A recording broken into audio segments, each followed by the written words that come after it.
dilihat dari kultur ini memang tanah ini masih dalam proses, dan nanti kita akan kedatangan tamu dari Bandung, yaitu beliau adalah salah satu pakar yang sukses dalam pertanian di Bandung. Nanti kita akan kedatangan tamu. Yuk lanjut ikuti channelnya. Assalamualaikum. Waalaikumsalam. Wah, ketemu lagi. Alhamdulillah. Nah, alhamdulillah sehat. Nah, sahabat channel, inilah orang rekan kita yang dari Bandung. Beliau adalah sukses petani cabai. Nanti kita akan coba belajar bagaimana bercocok tanam yang baik, melihat dari kultur tanahnya. Siap. Ini kan ada lahan, dimana ini ada bibit cabai, kemudian terong, tapi memang pertumbuhannya itu kurang. Kira-kira apa sih penyebabnya Kang, sehingga agar tanaman ini subur seperti yang akan di sana nih? Apa sih penyebabnya? Nah, kita apa dulu nih Kang pertama nih? Baik. Sambil duduk aja ya. Assalamualaikum warahmatullahi wabarakatuh. Salam lestari, salam sahabat Tangger, salam petani milenial. Hari ini kebetulan saya diundang si Kang Ahmad nih, petani yang di kota ya, urban. Nah, ini disebutnya itu urban farming karena melakukan pertanian di daerah perkotaan. Nah, tapi dalam sisi ini memang kita perlu ini termasuk ini kena virus atau gimana? Penyakit ya? Kena virus. Nah, sebetulnya ini dari awal kita bisa antisipasi. Minimal gini Kang Ahmad, dalam bertani itu ada 4 hal, sahabat-sahabat Tangger ya. Yang pertama itu satu untuk struktur tanah. Maka dalam sebelum melakukan pertanian kita harus mengerti dulu tentang struktur tanah yang ada di tempat kita pertanian. Yang kedua unsur air, sumber air sangat penting. Yang ketiga zat hara. Nah, ini kuntet tadi. Ini Kang Ahmad, ini karena kekurangan kuntet zat itu hara. bahasa kecil apa ya? Bahasa Sundanya pokoknya kecil aja nggak tumbuh ya. Ini karena kekurangan zat hara atau nutrisi buat tanaman itu sendiri. Gitu. Nah, yang ketiga udara. Nah, itu keempat itu harus satu sama lain itu tidak terpisahkan. Nah, kita ulang contoh dari mulai struktur tanah. Nah, struktur tanah ini karena tanah yang dilakukan ini kan padat ya. Maka untuk supaya struktur tanahnya itu cocok buat tanaman itu perlu ada penambahan.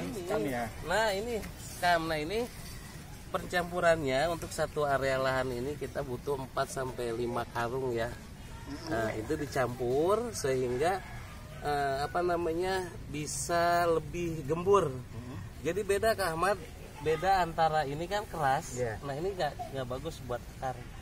Nah, terus ketinggian bedengan, ini namanya bedengan Kak Ahmad. Ini namanya bedengan. Kalau di sini namanya gugulahan. Bedengan itu kalau bisa itu 90 sampai 1 meter. Nah, terus ketinggian kegemburan tanah itu 30 cm. Karena akar cabai ini maksimal itu sampai 30 cm ke bawah. Nah, kondisi kalau misalnya ini keras, nah itu mengakibatkan pertumbuhan pada ininya kurang bagus. Karena akar itu kan fungsinya menyerap, mencari makanan di bawah. Nah, itu jadi struktur tanah yang paling utama tuh gini. Jadi jangan ragu Kak Ahmad, bolak-balik tanah itu gini. Konsep saya bertani itu indah. Bertani itu indah itu dengan seni. Jadi bukan hanya sekedar menanam, tapi kita ada harus sentuhan hati untuk ini sesuatu yang menarik. Gitu. Karena dulu waktu kecil main-main tanah. Waktu kecil main tanah. Ya, ini kalau misalnya lebih baik lagi, ini Kak Ahmad setiap hari dipusingkan sama gulma misalnya ya. Nah, kayak gini gulma. Nah, maka rumput liar. Nah, kalau misalnya ini pakai mulsa, pakai mulsa udah gembur begini pakai mulsa. Nah, ini ada kalau ada tadi bakaran tanaman sisa tanaman masukin ke atas ini. Nah, ini baru tutup mulsa. Nah, posisi seperti ini bagus buat tanaman. Nah, kalau keras begini agak sulit mengembangkan. Kultur tanah pun mempengaruhi struktur tanah mempengaruhi itu poin utama. Jadi banyak para petani yang selalu bingung, tanah saya nggak bagus, tanah saya nggak kurang bagus untuk bertani. Sebetulnya bukan itu, tapi bagaimana kita melakukan pengolahan tanahnya itu dengan hati. Jadi gembur gini. Gembur ya. Nah, kenapa fungsinya buat bedeng? Karena kebanyakan ini satu jalur untuk supaya tidak keinjek-injek lagi. Sehingga ini tuh padat. Kalau padat lagi ini tidak fungsi lagi buat kegemburan tanah. Setelah bedengnya selesai nih, jarak antara tanaman satu dengan tanaman yang lain ini berapa meter atau berapa senti sehingga agar tidak betul. Itu? Nah gini jaraknya. Makanya kalau sudah kalau ini udah jadi bedengan 1 meter nih. Nah jarak ini terlalu rapat nih Pak. Ini kan sekitar ini harus berapa nih? 20-30. Jadi jarak antar tanaman itu 50 sampai 70. 50 sampai 70 ya. Jadi kalau di sini sebenarnya kita ini 20 1 2 3. Nah, ini pas di sini. Di sini 1. Jadi 7 segini. Jadi ruang untuk tanaman juga lebih ini ya. Terus jarak ke sampingnya itu cocok sekitar 50-an. Sini 50 cm ya. 50 cm. Jadi jaraknya itu kalau satu di sini, satunya di sana. Iya, Kak. Jadi jangan terlalu padat. Wah, ini udah Pak Ibrahim ya udah ada kebetulan di sini ada Pak Ibrahim. Pak Ibrahim. Ini rekan saya. Siapa Pak Ibrahim? Semangat. Salam petani milenial. Ada di HP ya? Petani sukses. Dia di sana di Bandung menanam cabai. Nah, kita banyak belajar apa saja. Tadi kan saya udah banyak nanya-nanya nih mengenai struktur tanah dan sebagainya. Sekarang bagaimana kita perawatannya Pak Ibrahim ini sangat. Kalau saya bukannya ini cuma diajak kerja doang. Pemilihan bibit Kang Ahmad ya, pemilihan bibit terus penyemaian. Itu harus ada tata caranya sebetulnya. Nah, ini yang kita belum tahu nih. Pertama kita harus pilih bibit dulu. Jadi agrobisnis bibit dulu karena gini, kebanyakan para petani sekarang itu sembarang ngambil bibit kayak gitu. Karena bibit kita harus dipastikan, kalau saya selalu pakai Formula 1. Formula 1 itu apa tuh? Formula 1 itu berarti bibit unggul. Bibit unggul Formula 1 banyak tuh ya, CBA kalau saya terus panah merah gitu. Itu bibit-bibit yang unggulan. Nah, kemudian itu kita semai. Nah, semai itu harus kita siapkan lahan atau bedengan kecil untuk penyemaian. Dan caranya direndam dulu pakai air hangat. Gitu. Direndam dulu 15 menit pakai air hangat, diangkat baru ditebar.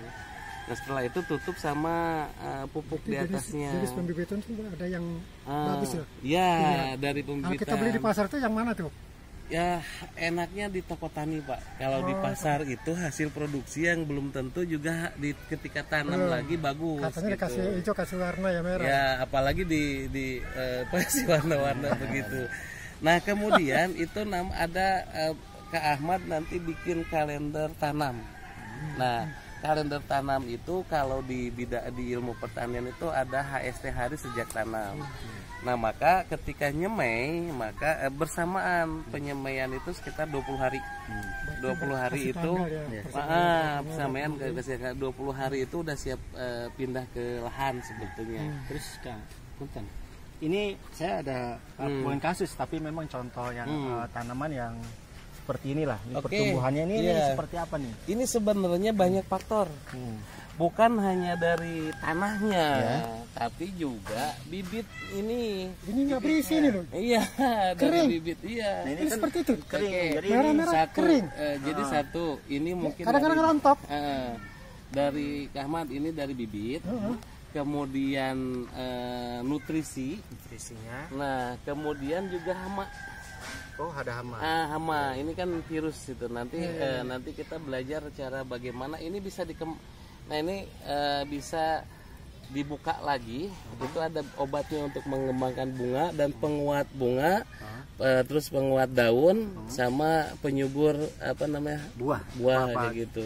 Itu ada nanti obat-obatannya untuk mensupport. Nah, ini kan gitu. beda nih dengan ini ya, apakah memang jenis cabenya beda? Karena gini, Kak Ahmad ngambil bibitnya itu sembarang, Gitu ya. sembarang gitu. Dalam buku. Maka kalau misalnya kita beli bibit super, itu nggak bakal seperti ini, kita ketahuan nanti. Kalau udah apalagi bibit yang dijual di luar atau di pasar-pasar, itu belum tentu. Karena gini, ini Kak Ahmad, maaf ya kita potong, ini udah tua nih ya. Terus kemudian kita bibitkan di awal itu bagus semuanya, tapi pada saat pertumbuhan lebih ininya itu rata-rata tidak maksimal. Ini mungkin ya contohnya. Ya. Terus kemudian perawatan pertama ini sebenarnya harus dikepel. Oh, dipotong ya? Dikepel namanya. Dikepel ya. Dikepel Kenapa harus dipotong Kang atau karena di atas untuk subur ke atas kayak gitu. Nanti kalau lebih detail kita bisa lihat main ke Bandung gitu ya. Ya ini nggak apa-apa, ini kan trial and error lah belajarnya, sambil belajar, learning by doing juga. Belajar sambil kita melakukan sesuatu kayak gitu. Nah nanti ada teknik perawatan, ada kalender tanam, terus kemudian kapan pemupukan. Misalnya kayak gini, tadi kan bicara pemupukan ya. Dari kenapa ini kayak tadi di awal struktur tanah harus ada pupuk dasar. Nah pada saat ngolah tanah itu berbarengan dengan pembibitan. Nah ini kan didiamin selama 20 hari, maka ketika tanam siap pindah ke sini dari bumbunan itu ya, siap ke tanah, itu dia udah punya pupuk dasar dulu. Nah nanti setelah 15 hari HST dari pemindahan ke sini, hari HST itu hari sejak tanam, itu 15 hari baru dicor namanya. Jadi dicor itu pupuk dicairkan. Jadi satu tanaman itu sekitar 250 cc. Nah itu masuk ke situ. Kang, ini kan beberapa pohon cabai yang tadi mungkin nutrisinya kurang dan sebagainya. Ini kan sudah terlalu tua ya. Berarti ini harus dicabut. Nah, mungkin bisa diulangi lagi agar pemirsa ataupun setiap tanggal channel bisa mengetahui lebih lanjut. Ini seperti apa Kang? Oke, baik ya, ini salah satu, memang ini jangan dibiarkan Pak, ini boleh dicabut ya. Sayang nih, tapi ini sampai buahnya ini dulu. Nah ini pokoknya intinya gini, Kak Ahmad, untuk bertani itu ada 4 hal utama. 4 hal utama. Iya, satu, perhatikan struktur tanah. Yang kedua air. Yang ketiga nutrisi. Nah nutrisi yang keempat itu udara. Itu ada kunci utamanya. Kuasai itu dulu, baru nanti ilmu berikutnya adalah bagaimana memahami psikologi tanaman. Nanti untuk lebih lanjutnya Kak Ahmad bisa mampir ke tempat saya, bisa belajar secara langsung di Bandung. Terima kasih sahabat Tanggar, salam petani milenial, petani itu indah, dan juga buat teman-teman Tanggar Rescue ya. Kak Ahmad sukses selalu, jangan pernah menyerah. Urban farming kuncinya di sini ya. Jadi, ketahanan pangan intinya kaum milenial jangan malu untuk bertani. Karena dalam situasi seperti ini ketahanan pangan sangat dibutuhkan. Nah, Kang, ini kan kita mau ganti nih. Kita cepat ini. Kita rubah aja. Kita rubah. Ini bisa disayang gitu kalau nggak ini. Nah, ini mungkin ini sebenarnya udah ada unsur, cuman kan masih sedikit. Ya, sedikit. Nah ini bisa diganti Kak Ahmad. Nanti kita ganti yang bedengannya. Terus kemudian Kak Ahmad, ini bedengannya perhatikan juga jarak bedengan itu 90 sampai 1 meter. Terus jarak tanam 50 sampai 60 cm. Jarak ke samping itu sekitar 50 cm. Jadi itu cukup untuk bertani. Kang, terima kasih sudah main ke perkebunan Taman Jati Hijau Kelurahan Bencongan. Mudah-mudahan kita bisa bermain ke sana ke tempat Akang. Dapat menggali ilmu yang lebih dalam. Baik, sekian para Tengger dimanapun berada. Pertemuan kita kali ini lebih lanjut lagi. lipat bunga. Jangan kemana-mana. Selamat siang dan salam